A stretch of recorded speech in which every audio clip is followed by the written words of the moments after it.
மெய்கண்டார், அருணந்தி சிவம், மறைஞான சம்பந்தர், இவங்கெல்லாம் ஆகமங்களெல்லாம் படித்தவங்க.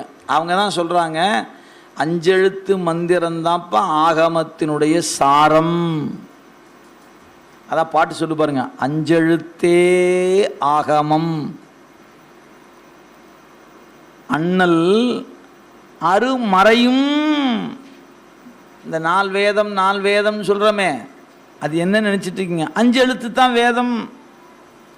அதான் ஞானசம்பந்தர் காதலாகி கசிந்து கண்ணீர் மல்கி ஓதுவாதமை நன்னெறி குய்ப்பது வேதம் நான்கினு மெய்ப்பொருளாவது.